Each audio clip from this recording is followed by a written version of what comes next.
ഇന്ന് കുടുംബം പത്രക്കാരെ കാണാമെന്ന് പറഞ്ഞത് ഈ പോസ്റ്റ്മോർട്ടം റിപ്പോർട്ട് നേരത്തെയൊക്കെ ചാനലൊക്കെ വന്നെങ്കിലും ഇന്നാണ് കുടുംബത്തിന് ഇവിടുത്തെ SHO നെയ്യാറ്റിൻകര SHO കൈമാറിയത് പോസ്റ്റ്മോർട്ടം റിപ്പോർട്ട്. അതിൽ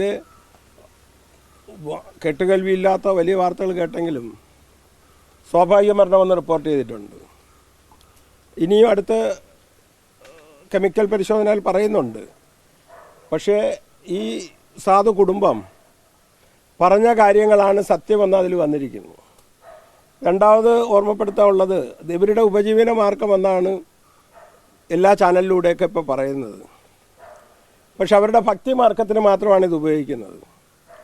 അവരുടെ ഉപജീവന മാർഗം ഇനി ആദ്യം അവർ 2 പശു ഉണ്ടായിരുന്നു. ഈ സാമ്പത്തിക ക്ലാശത്തിൽ അത് വിറ്റു.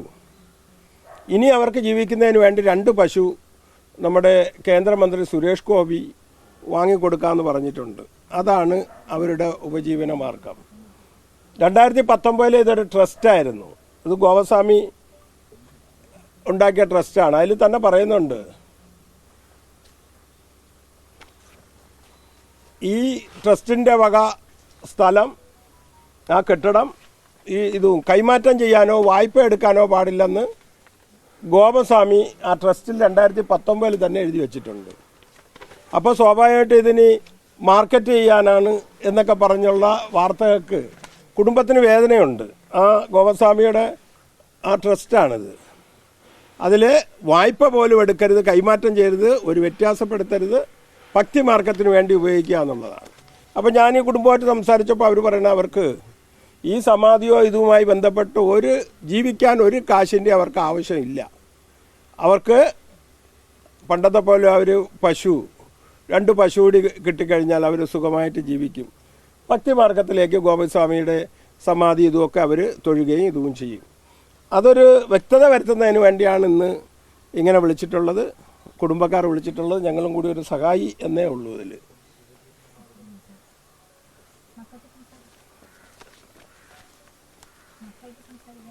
ഇത് പറഞ്ഞു, നിങ്ങൾ എന്ത് പറഞ്ഞു? ഇതാണ് ആ ട്രസ്റ്റ്. അതായത് ഞാനാണ് ഈ ക്ഷേത്രത്തിൻ്റെ പൂജാരിയായിട്ട് അച്ഛൻ എന്നെ ചുമതലപ്പെടുത്തിയിട്ടുണ്ട്. ഒരുപാട് പേര് പറയുന്നുണ്ട് പൂജ അറിയാമോ എന്ന് ചോദിച്ച് കളിയാക്കുന്ന കുറച്ച് പേരുണ്ട്, ഇല്ലെന്നല്ല. ഇങ്ങനെ കളിയാക്കുന്നവരുടെ എല്ലായിടത്തും എനിക്ക് പറയണമെന്ന് പറഞ്ഞു കഴിഞ്ഞാൽ എത്ര സംഗീതം പഠിച്ചാലും എത്ര വിദ്യകളില്ല, ഇനി എന്തൊക്കെ പൂജാതി കർമ്മങ്ങൾ പഠിച്ചിരുന്നാലും ശരി, അറിവെന്ന് പറഞ്ഞ സാഗരമാണ്. ആർക്കും അത് പഠിച്ച് പൂർത്തിയാക്കാൻ ഒരിക്കലും സാധിക്കത്തില്ല. അപ്പം ഭഗവാന്റെ പൂജ എനിക്ക് അറിയാവുന്ന രീതിയിൽ തന്നെയാണ് ഞാൻ ചെയ്യുന്നതും. അതുപോലെ തന്നെ സമാധി ചടങ്ങുകളെല്ലാം ഞാൻ ചെയ്യുന്നത്. ഈ ക്ഷേത്രത്തിൻ്റെ സമാധിയോടനുബന്ധിച്ച് ഇത്രയും വിഷയങ്ങളുണ്ടായെങ്കിലും ഈ സമാധിയിൽ വരുന്ന വരുമാനം ഒരിക്കലും നമ്മളെ കുടുംബത്തിന് വേണ്ടി, ഒരിക്കലും നമ്മുടെ നിത്യോപജീവന മാർഗത്തിന് ഒരിക്കലും ഉപയോഗിക്കത്തില്ല. അങ്ങനെ പറയുന്നവർ ഒരുപാട് പേരുണ്ട്. ഇത് വെച്ച് ഇനി ഒരുപാട് ഉപജീവന മാർഗം നമ്മൾ അധ്വാനിച്ച് തന്നെയാണ് നമ്മൾ ജീവിക്കാൻ തീരുമാനിച്ചിരിക്കുന്നത്. പണ്ടെങ്ങനെയാണോ ഒരു പശു വളർത്തുവാൻ വേണ്ടിയിട്ട് നമ്മൾ അച്ഛൻ തന്നെയാണ് അത് ഭഗവാൻ അഭിഷേകത്തിനും വേണം, നമ്മുടെ നിത്യോപജീവനമാവും. അതിനുള്ള രീതിയിൽ തന്നെയാണ് പശു വളർത്താൻ തീരുമാനിച്ചിരിക്കുന്നത്. അതിന് ഒരു മാറ്റമില്ല, അധ്വാനിച്ച് തന്നെ ജീവിക്കും. ഈ ക്ഷേത്രത്തിനെ വിൽക്കുവാനോ അതുപോലെ തന്നെ ഇതിനെ ഈ ഒരു ട്രസ്റ്റിനെ ഉടമ്പടി റദ്ദാക്കാനോ എനിക്ക് പോലും അധികാരാവകാശങ്ങളില്ല. ക്ഷേത്രനെ വിൽക്കാൻ പറ്റത്തില്ല.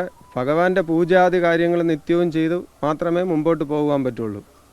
അതങ്ങനെ തന്നെ ഭക്തി മാർഗത്തിൽ പോകാൻ തന്നെ താല്പര്യം. അല്ലാതെ ഭഗവാന്റെ പണം എടുത്തിട്ട് ഒരിക്കലും ജീവിക്കേണ്ട ഒരു കാര്യമില്ല ഈ കുടുംബത്തിന്.